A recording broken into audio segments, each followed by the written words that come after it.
अभी जो अगले 1 घंटा हम बिताएँगे साथ में, we will be talking about entrepreneurship, या फिर सिंपल शब्द में कहूँ कि अपना बिज़नेस कैसे शुरू कर सकते हैं। ज़्यादातर लोगों को बहुत हिचकिचाहट होती है इसके बारे में सोचने के लिए भी। बहुत ही ज़्यादा वो लोग कन्फ्यूज़ होते हैं कि ये कर सही है भी कि नहीं है, करना भी चाहिए कि नहीं करना चाहिए। और सबसे पहला सवाल जो मन में आता है लोगों के, बिज़नेस के लिए तो पैसा चाहिए। अब बिज़नेस खड़ा करने के लिए पैसा चाहिए, तो मैं कहाँ से पैसा लेके आऊँ? कहाँ से मुझे उतने पैसे, बहुत बहुत सारा पैसा चाहिए बिज़नेस खड़ा करने के लिए। मुझे बहुत सारा बिज़नेस चाहिए, तो कहाँ से लेके आऊँ ये सारा पैसा मैं?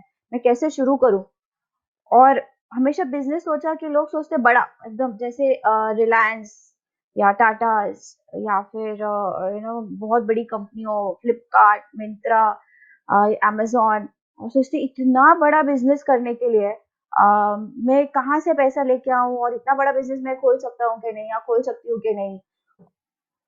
ज़्यादातर ज़्यादातर हमारे पेरेंट्स भी अन कहते हैं कि आप पहले है ना, क्या कहते हैं, जॉब कर लो, स्टेबल हो जाओ।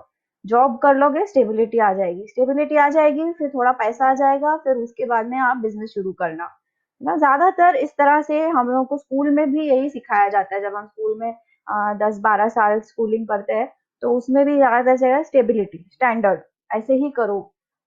बिज़नेस में कुछ रखा नहीं है, घाटा हो गया तो अगले महीने कमाई नहीं हुई तो, और मुझे तुम्हारे को पैसे कौन देगा? सबके मतलब सबके पास इतना पैसा नहीं होता कि वापस एक नया बिज़नेस शुरू कर सके। तो कहाँ से आएगा इतना बिज़नेस? नौकरी में स्टेबिलिटी है, पढ़ाई इतना कर लोगे तो स्टेबिलिटी है। और फिर भी अगर कोई बहुत ज़िद पे अड़ा हो, बोलेगा नहीं मैंने तो बिज़नेस करना ही करना है। लेकिन फिर उसके बाद सबसे बड़ा सवाल आता है, अच्छा मैं बिज़नेस तो करना चाहता हूँ, मैं ज़िद पे अड़ गया हूँ सबसे लड़के या सबसे जो भी लोग बोल रहे हैं उसके खिलाफ जाके मैं बिज़नेस तो शुरू करूँ, लेकिन क्या बिज़नेस शुरू करूँ? कहाँ से पैसे लेके आऊँ? पूरा कन्फ्यूजन दिमाग में हो जाता है, क्योंकि हमारा जो आइडिया पूरा बिज़नेस के आसपास है, वो अ, हमेशा बड़े बिज़नेसेस को देखकर है। लेकिन जो सच है वो ये है कि छोटे-छोटे बिज़नेसेस भी हैं। हमारे आसपास इतने सारे लोग हैं जो छोटे-छोटे बिज़नेसेस कर रहे हैं और बहुत सक्सेसफुल हैं। और कुछ लोग उन छोटे बिज़नेस को बहुत आगे बढ़ाकर लेके जा सके हैं। कुछ लोग जो नहीं लेके जा सके हैं, उनको वो छोटे बिज़नेस में भी बहुत सक्सेसफुल और खुश हैं। और ये छोटे-छोटे बिज़नेसेस क्या है हमारे आस-पास? हमारे आस-पास की किराने की दुकान, हमारे जो हमें व छोटे-छोटे वड़ा पाव बेचने वाले लोग, या छोटे-छोटे स्टॉल लगा के खाना बेचने वाले लोग, या फिर सब्ज़ी जो बेचते हैं ठेले वो लोग, फिर या फिर जो ज़्यादातर लड़कियाँ पार्लर में जाती हैं, तो जो लेडीज़ पार्लर सर्विसेज़ देती हैं, घर पे आकर देती हैं, या फिर अपना छोटा-सा पार्लर अपने घर में खोलती हैं वो। हमारे जो स्टिचिंग का काम करती हैं काफ़ी सारे ल ल लेडीज़ घर से टेलरिंग का काम करती हैं वो, कढ़ाई का काम जो काफ़ी सारी लेडीज़ करती है गाँव में बैठकर, जो प शायद सिर्फ़ अपने अपने परिवार के लिए करती हों, अगर चारों ओर परिवार के लिए कर दें, वो बिज़नेस हो गया। ये छोटे-छोटे बिज़नेसेस की भी उतनी ही वैल्यू है जितनी बड़े-बड़े बिज़नेस की है। तो ये कहना कि हम बिज़नेस नहीं कर सकते, ये तो बहुत ही गलत है। बिज़नेस तो आप एक्चुअली जब आप छोटे से थे तब से आप कुछ ना कुछ ऐसे, क्या आप अपने परिवार में जाके जब आप छोटे थे कुछ बना के ऐसे कहते नहीं थे, पापा देखो मैंने ये बनाया, मम्मी मैंने ये दे बनाया, मम्मी मैंने वो कुछ किया है। ऐसा कुछ जब आप उनको इन्फ्लुएंस करके उनको वो चीज़ देना चाहते थे अपने अपने रिलेटिव्स को, वो भी एक तरह से बिज़नेस है। शायद उसमें पैसा नहीं, आप पैसा नहीं ले रहे थे उसके बदले में, लेकिन आप कुछ तरीके से एक तरह से इन्फ्लुएंस तो कर रहे थे वो चीज़ लेने के लिए किसी और के लिए, अपना आर्ट दिखा रहे थे आप। तो वो भी एक तरह से ही एक बिज़नेस ही था, उसके पीछे शायद पैसा नहीं था उसके रिटर्न में, लेकिन एक तरह से आप सेल ही कर रहे थे कुछ। तो ये स्किल तो हम लोग बचपन से सीखते हैं, इन्फ्लुएंसिंग एंड सेलिंग। और वही इन्फ्लुएंसिंग और सेलिंग स्किल को हम जब अपनी किसी चीज़ को बेचकर उसके बदले में पैसे लेने की कोशिश करते हैं, तो उसको बिज़नेस हो जाता है। कई सोशल बिज़नेसेस तो पैसे भी नहीं लेते हैं रिटर्न में, लेकिन फिर भी वो सोशल एंटरप्रेन्योरशिप या सोशल बिज़नेस कहलाया जाता है। अगर सिंपल डेफिनिशन एंटरप्रेन्योरशिप की देखी जाए, तो वो ये है कि जो भी बंदा रिस्क लेकर कुछ शुरू करता है, वो एंटरप्रेन्योर है। कोई भी आइडिया जिसको आप रिस्क लेके शुरू करते हो और उसके बदले में आपको कुछ प्राइस मिलता है, तो वो बिज़नेस है या एंटरप्रेन्योरशिप है। तो कहीं न कहीं छोटा-मोटा तो हम वैसे भी कर रहे हैं और एंटरप्रेन्योरशिप या बिज़नेस खोलने में कोई कुछ भी बुरा नहीं है। आजकल का समाज तो उसको बहुत खुलकर एक्सेप्ट करता है। मेरी जनरेशन के टाइम पे शायद थोड़ी तकलीफ थी कि बिज़नेस खोलना इतना स्टेबल नहीं माना जाता था। लेकिन आजकल के उसमें तो उसको इतना स्टिग्मा भी नहीं माना जाता है। लोग बहुत खुश होते हैं मतलब कि हाँ, आप कुछ बिज़नेस कर रहे हो, कुछ छोटा-मोटा आपने शुरू किया है अपना। और ये ज़रूरी नहीं है कि आपको नौकरी करनी ज़रूरी है बिज़नेस शुरू करने के लिए। आप बिना नौकरी किए भी अपना छोटा-मोटा बिज़नेस शुरू कर सकते हैं। अ, साथ में शुरू कर सकते हैं, नौकरी के साथ शुरू कर सकते हैं। और ये इतना बड़ा चेंज कब आया है, ये अभी रिसेंटली पिछले कुछ 6-7 सालों में ही इतना बड़ा चेंज आया है कि बहुत सारे लोग डबल इनकम भी कमाते हैं और एक है कि अपनी नौकरी करते हैं और उसके साथ-साथ में छोटा-मोटा बिज़नेस करते हैं। अभी जैसे आपने एलआईसी आपके जो एजेंट्स होते हैं उनके बारे में सुना होगा कि नहीं? वो एलआईसी एजेंट्स भी तो एक तरह से छोटा-सा बिज़नेस कर रहे हैं और एलआईसी बहुत बड़े स्केल पर ऐसे लोगों को हायर करती है जो उनको एलआईसी एजेंट्स कहते हैं। आप अपनी जॉब के साथ में एलआईसी एजेंट बन सकते हैं। तो ये भी तो एक छोटा-सा बिज़नेस है, जिससे आप एलआईसी पॉलिसी बेच सकते हैं, साथ में उसका आपका एक्स्ट्रा इनकम हो जाएगी और आपका एक छोटा-सा बिज़नेस है। जैसे एलआईसी करती है वैसे और भी बहुत सारी कॉस्मेटिक कंपनीज जैसे लॉरियल है या फिर लैक्मे है, इन्होंने भी ऐसे बहुत सारे एजेंट्स डोर टू डोर बनाते हैं और वो कहते हैं कि आप अपने करंट जॉब के साथ में कर सकते हो।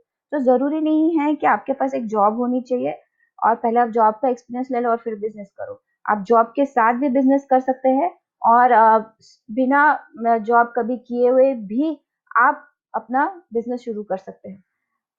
बहुत बार ऐसा लगता है।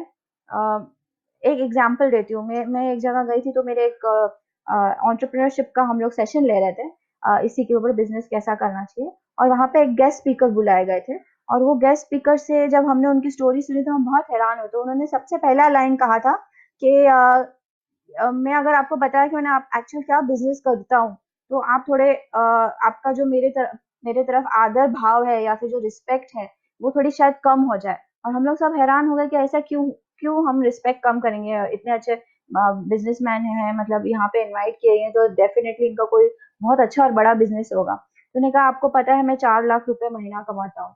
तो मैं बोला, "मतलब अच्छा बिज़नेस है, तभी आप 4 लाख रुपए महीना profit individually as a person owner वो कमा रहे हैं।" तो कहते हैं अभी अगर मैं आपको बताऊँ तो शायद आपकी रिस्पेक्ट थोड़ी कम हो जाए। तो बोला क्या क्या है ऐसा बिज़नेस? हम सब सोचने लगे कि ऐसा कौन-सा बिज़नेस है जिससे ये सुन के हमें थोड़ी उनके प्रति रिस्पेक्ट कम हो जाए। मैंने कहा मेरे 4 वड़ा पाव के ठेले हैं all across Bombay.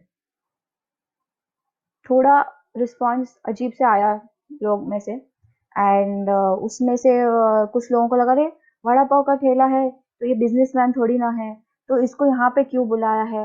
But there was nothing wrong, right? वो भी एक बिजनेस है, वो भी जो कर रहे हैं वो बहुत मेहनत की कमाई है। उन्होंने 4 वड़ा पाव ठेले लगाए हैं, स्टॉल लगाए हैं अलग अलग बॉम्बे के लोकेशन में। उनके अंडर लोग काम करते हैं। वो वड़ा पाव स्टॉल को चलाने के लिए उन्होंने अलग अलग लोग रखे हैं जो उनके लिए काम करते हैं और उनके पास खुद की कुछ 10-12 लोगों की टीम है और उनको ये ठेले कहाँ से मिले? तो हमारा अगला सवाल था कि पैसा कहाँ से आया आपके पास इतना? क्योंकि वो कोई बहुत ही रिच फैमिली से नहीं थे कि जहाँ से उनको ये पैसा आया। तब उन्होंने बताया कि गवर्नमेंट की बहुत सारी स्कीम्स हैं। पहले भी थी, आज भी थी, कई बार नाम बदल जाते हैं पर स्कीम्स ज़रूर रहती हैं जिनमें गवर्नमेंट आपको लोन पे पैसे देती है ऐसी सब चीज़ें चलाने के लिए।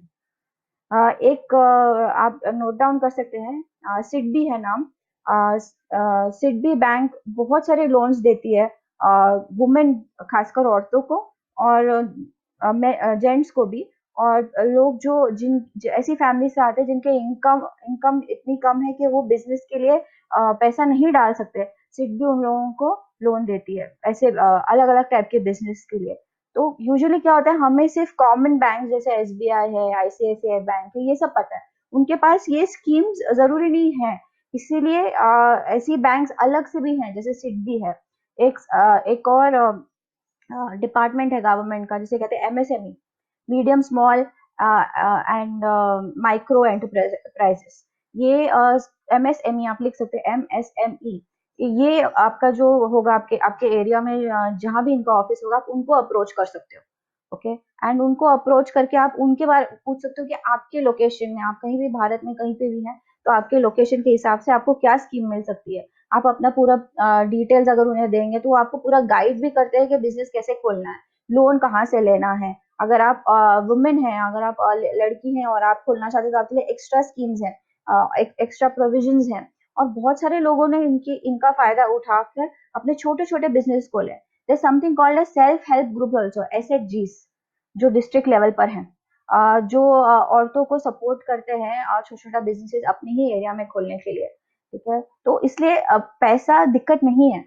अगर आप पास अच्छा आइडिया है और आप मानते हैं कि जो आपका आइडिया है वो आपके एरिया में चलेगा, तो पैसा दिक्कत नहीं। अभी तो बहुत सारे ऐसे वेबसाइट्स भी हैं जो सपोर्ट करते हैं। किक स्टार्टर एक वेबसाइट है जिसपे आप अपना आइडिया डाल सकते हैं और कॉमन पब्लिक आपको उधर फंड करती है। मैं अगर चाहूँ, मेरे पास सिर्फ 100 रुपया है लेकिन मुझे आइडिया अच्छा लगता है और मैं चाहती हूँ कि मैं इसको सपोर्ट करूँ, तो मैं सिर्फ 100 रुपया डाल सकती हूँ। लेकिन सोचिए ऐसे 100 लोग 100 100 रुपया डालें, या 1 लाख रुपए 100 100 रुपया डाले आपके बिजनेस में, तो आपको कितना आपका इन्वेस्टमेंट इकट्ठा हो जाएगा। आपको अपने पास आइडिया अच्छा होना चाहिए, आपको ये प्रूफ करना आना चाहिए कि आपका आइडिया चलेगा आपके एरिया में, और वो प्रूफ करने के लिए आपके पास स्टेटिस्टिक्स होने चाहिए, नंबर्स होने चाहिए, आपके पास आपका प्रोडक्ट अच्छा होना चाहिए, आपका सर्विस अच्छा होना चाहिए। अगर आप ये प्रूव कर सकते हो, उसके ऊपर आप हार्ड वर्क कर सकते हो, तो वो बैंक हो या फिर ऐसे ओपन ग्रुप्स हो जैसे किक स्टार्टर है, या फिर गवर्नमेंट हो, एमएसएमई हो, गवर्नमेंट डिपार्टमेंट हो, वो सब आपको सपोर्ट करने के लिए वहां पर है। और आज के टाइम पर जैसे कोरोना वायरस के कारण हम लोग बहुत सारे लोग हम सभी लोग घर के अंदर बंद हैं। कुछ टाइम के बाद जब इकोनॉमी फिर से शुरू होगी, जब फिर से हम लोग सब काम करने लगेंगे, तब आपके जैसे ही यंग लोगों की एंटरप्रेन्योरशिप की बहुत ज्यादा जरूरत होगी कि हम लोग इकोनॉमी को आगे बहुत लेके जाए। इस सिचुएशन को भी बहुत लोगों ने अपने बिजनेस आइडियाज में कन्वर्ट किया है। अभी रिसेंटली मैंने सुना था कि एक लेडी थी जिनके पास 10 लेडीज टेलर के जैसे काम करती थी उनके पीछे टेलरिंग यूनिट में। ओके, अब वो सब बंद हो गया, कोरोना और वायरस और लॉकडाउन के कारण सब उनको बंद करने पड़ा, क्योंकि टेलरिंग उनको बंद करना पड़ा। फिर उनको पता लगा कि गवर्नमेंट को बहुत सारे मास्क की जरूरत है, तो उन्होंने सारा जो उनके पास रिसोर्स था उसको इकट्ठा करके मास्क बनाना शुरू किया और जाके उस गवर्नमेंट को सप्लाई किया, और गवर्नमेंट ने उनको वो section with social distancing allow किया खोल के रखने के लिए, कि आप सोशल डिस्टेंसिंग को मेंटेन रखो। कुछ औरतों को उन्होंने सिलाई की मशीन घर में लेके जाने दी कि वो घर से ही मास्क बना के बेच सके और उनको अपने सेंटर पे नहीं आना पड़े। और कुछ लोगों को उन्होंने कम लोगों को वहां पे आना अलाउ किया, पर सोशल डिस्टेंसिंग मेंटेन की, हाइजीन मेंटेन की, और वो मास्क बना बना के उन्होंने गवर्नमेंट को सप्लाई किया। आज के टाइम पे गवर्नमेंट ने स्पेशल लिस्ट निकाली है, सिर्फ लॉकडाउन के दौरान अगर आप कुछ करना चाहें और अपने आप इसमें से कुछ भी योगदान दे सकते हैं, तो गवर्नमेंट आपको सपोर्ट करेगी वो खड़ा करने के लिए, आपके पास अगर कुछ रिसोर्सेज हैं। तो इन लोगों ने इतनी बड़ी प्रॉब्लम में भी अपॉर्चुनिटी देखी, और यही अपॉर्चुनिटी ढूंढने का मतलब है कि आपको समझ आना चाहिए कि कहाँ पे अपॉर्चुनिटी देखनी है, कहाँ से और कौन सा बिजनेस आइडिया शुरू करना है, शुरू क्या करो। तो कैसे आपको आइडिया आएगा? सबसे पहले अगर आपको आइडिया निकालना है कि मुझे अपने बिजनेस के लिए आइडिया क्या निकालना है, सबसे पहले आपने अंदर खुद अपने अंदर देखना है, मेरे पास क्या स्किल है, मेरे पास कौन सा ऐसा गुण है या स्किल है या कौन सी ऐसी चीज है जिससे मैं थोड़ा बहुत है लेकिन मैं और सीख सकती हूँ और करते हुए मुझे खुशी मिलती है। वो आपने पहले अपने अंदर खुद देखना है।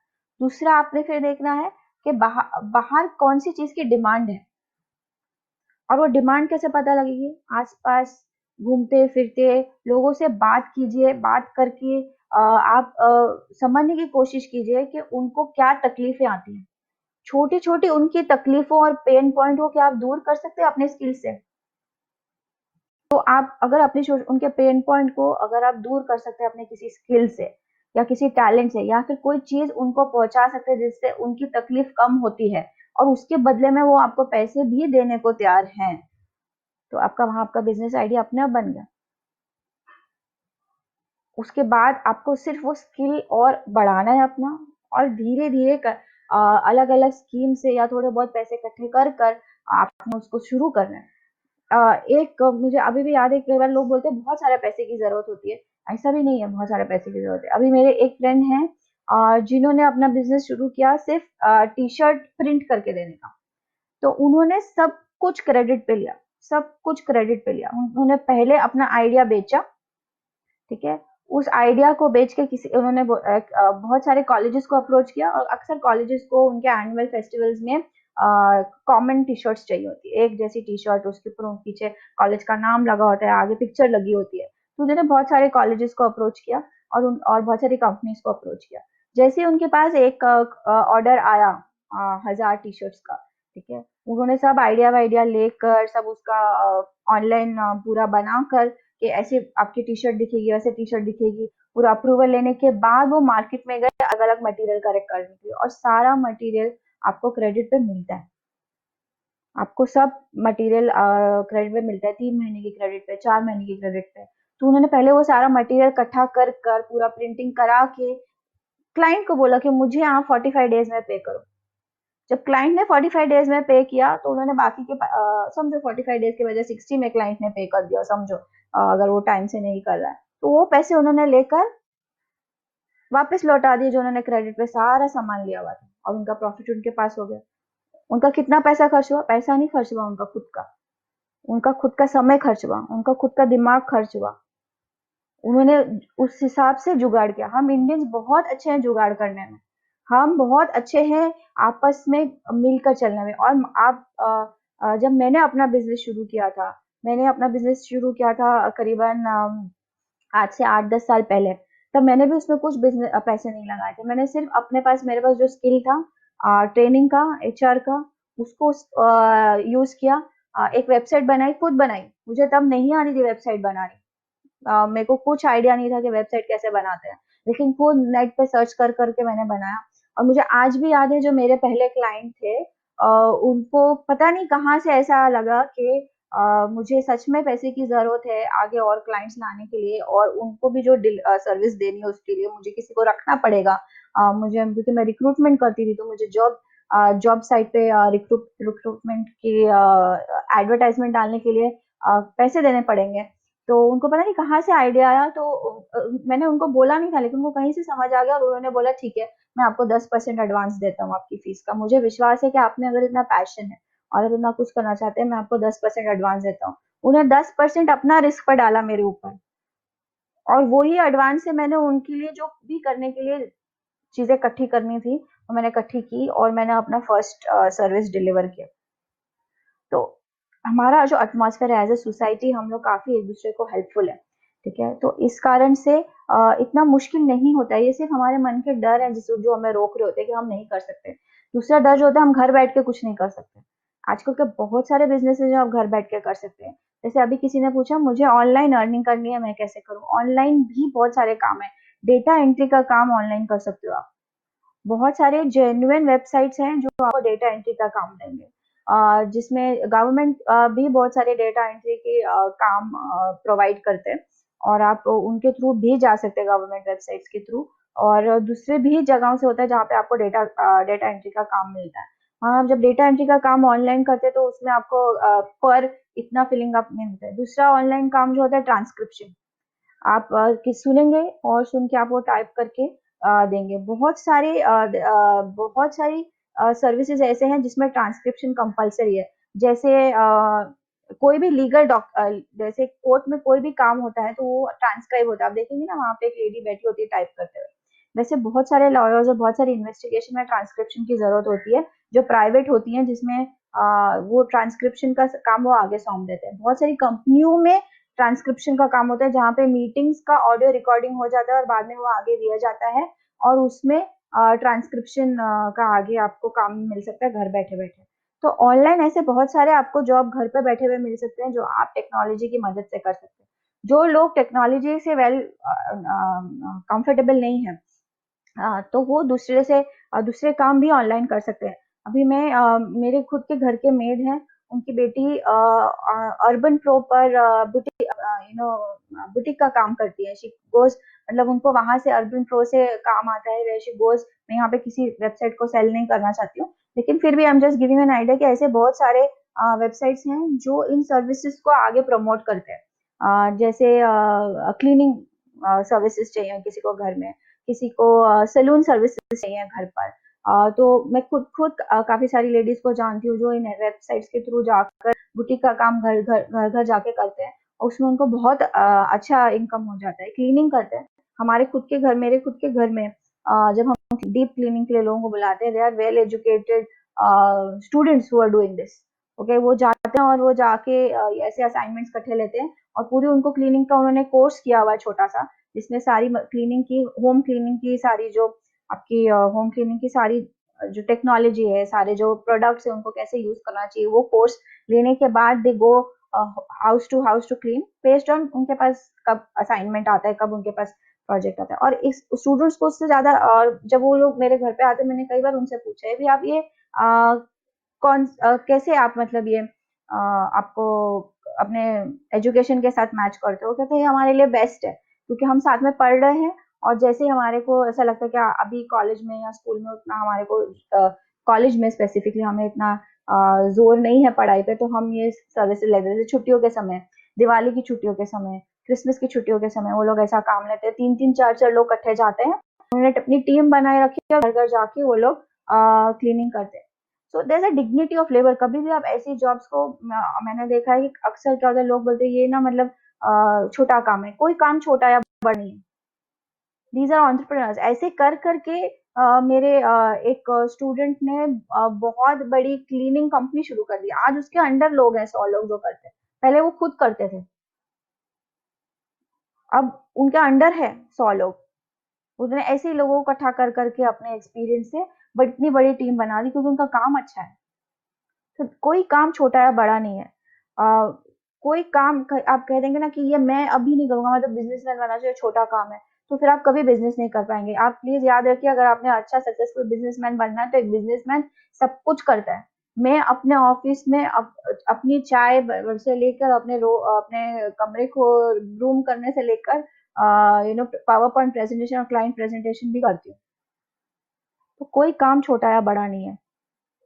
अ, एक टाइम मेरी भी लाइफ में आया था जब मुझे स्टिचिंग कर कर करना पड़ा। मेरा मेरा ऑनलाइन एक्सपर्टीज या स्किल यूज़ नहीं कर पाई मैं। लेकिन मैं बचपन में मेरी मम्मी ने मुझे एम्ब्रॉयडरी और स्टिचिंग सिखाई थी और वो एम्ब्रॉयडरी और स्टिचिंग कर कर के मैंने आगे उनको ऑनलाइन बेचकर मैंने पैसे कमाए थे, या फिर अपने आस-पास नेबर्स को या फिर अपने रिलेटिव्स को वही चीज़ें बना-बना के बेचकर मैंने वो पैसे कमाए थे। वो मेरी हॉबी थी और मैंने उस हॉबी को टेम्परेरीली अपने बिज़नेस में कन्वर्ट किया। आज भी मेरी हॉबी है और टेम्परेरीली मैंने उसको अपने बिज़नेस में कन्वर्ट किया क्योंकि मेरे पास दूसरा काम नहीं था। तो कोई काम छोटा या बड़ा नहीं होता है। अगर आप छोटा-मोटा भी स्टार्ट करते हैं, जैसे अभी अगर आपको पता है मतलब आजकल बहुत चल रहा है फूड ट्रक्स। बहुत सारे लोग फूड ट्रक्स चालू करे।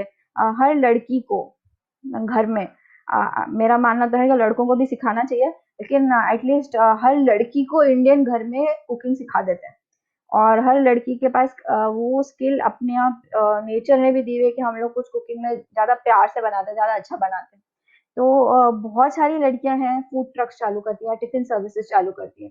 मेरी एक फ्रेंड है जो टिफिन सर्विसेज करती हैं प्रोवाइड। घर में ही खाना बना के 10 डब्बे 20 डब्बे बनाकर अलग अलग कंपनियों में या फिर अलग अलग घरों में जो ओल्ड हैं और जो घर में खुद नहीं बना सकते, वो ऐसे उसके पास कस्टमर है जिनको वो प्रोवाइड करती है और उसके लिए ज्यादा इन्वेस्टमेंट की जरूरत भी नहीं। अगर आप देखें तो, अगर आप ध्यान से देखें तो एक बार आपको सिर्फ बहुत सारा राशन इकट्ठा करना है और उसके बाद में आपके पास जो 5 टिफ़िन आ रहे हैं, 6 टिफ़िन आ रहे हैं, 7 टिफ़िन आ रहे हैं, 8 टिफ़िन आ रहे हैं, उसके हिसाब से आपने राशन इकट्ठा करना है और राशन काट करके कुक करके उसको आगे बेचना है। हफ्ते के आखिर में आपको हफ्ते के आपके टिफ़िन्स का पैसा मिलेगा और उसके बाद में वो ही पैसा फिर से लगाएँगे।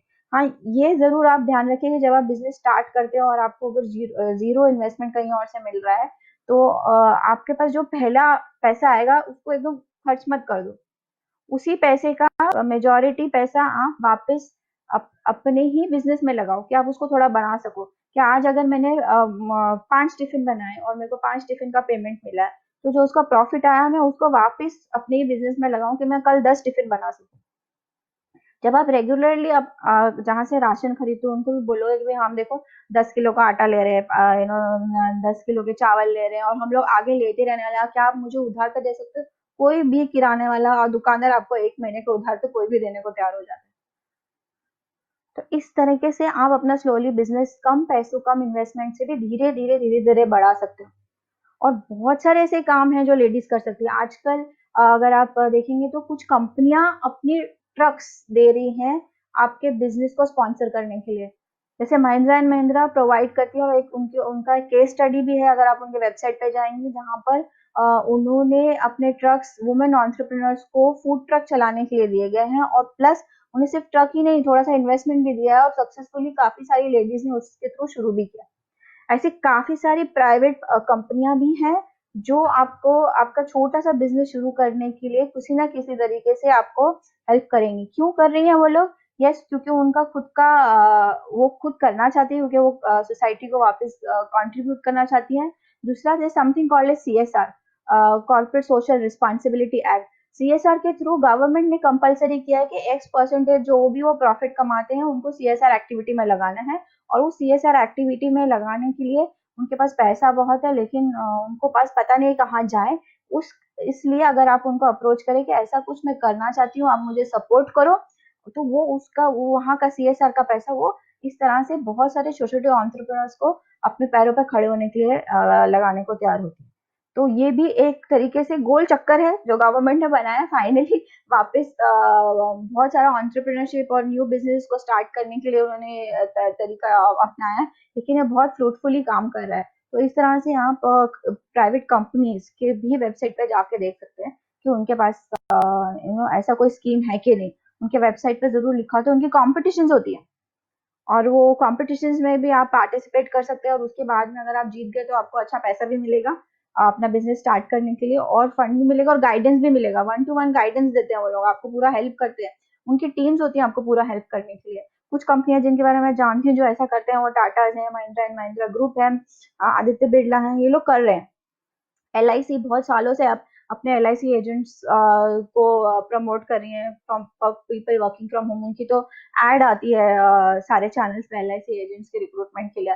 तो बहुत सारे मतलब ये कुछ जाने माने कंपनीज है, प्राइवेट और पब्लिक गवर्नमेंट कंपनीज, जो कर रहे हैं ये काम। लेकिन और भी बहुत, अगर आप ऐसे सोचने जाएंगे तो आपको सिर्फ एक आइडिया चाहिए। अगर आपके पास, आप अपना आइडिया आइडेंटिफाई कर सकते हैं, अपना स्किल आइडेंटिफाई कर सकते हैं, अपने आसपास के एरिया में क्या डिमांड है उसको आइडेंटिफाई कर सकते हैं, तो उसके बाद में फिर आपको कोई नहीं रोक सकता है कोई भी बिजनेस शुरू करने के लिए। जॉब के साथ कर सकते हैं, बिना जॉब के छोटा मोटा शुरू कर सकते हैं। बहुत सारी लेडीज को तकलीफ होती है कि उनकी फैमिली उनको बाहर जाने को अलाउ नहीं करती है, विच इज ऑल्सो ठीक है। आप आपकी जो भी आपकी फैमिली को और आपका डिसीजन है वो सही होगा, किसी कारण से वो आपको अलाउ नहीं कर रही है, तो आप घर के अंदर बैठे हुए भी काम कर सकते हैं। अगर आपने देखा होगा, सभी हम सब देखते हैं कौन बनेगा करोड़पति, तो उनके एक एपिसोड में आई थी लेडीज जो राजस्थान से थी, और राजस्थान में उन्होंने ऐसे ही छोटे छोटे औरतों को इकट्ठा करके, छोटे छोटे औरतों को इकट्ठा करके कढ़ाई का काम, और वो कढ़ाई के काम को आगे विदेश तक लेके गई है वो। तो इस तरह से आप वो काम भी घर से भी कर सकते हैं। ज़रूरी नहीं है कि हर चीज़ में आपको घर के बाहर जाना है। घर में बैठकर भी बहुत सारे आप काम कर सकते हैं। आज तो आप अमेज़न है, वो आपको अलाउ करते हैं अपनी छोटे-छोटे आइडियाज़ को ऊपर आपके छोटे-छोटे प्रोडक्ट्स को अपने उनके वेबसाइट पे सेल करने के लिए। आप अमेज़न डीलर बन सकते हैं घर बैठे, अपने प्रोडक्ट्स बना के उनको अमेज़न पे डालिए, और अगर लोगों को अच्छा लगता है वो खरीदेंगे। आप उनको पैक कीजिए, अमेज़न वाले आएँगे, उसको पैकेज को लेके जाएँगे और डिलीवर करेंगे। और अमेज़न जैसे और भी बहुत सारी कंपनीज़ ऐसे सब कर रही हैं।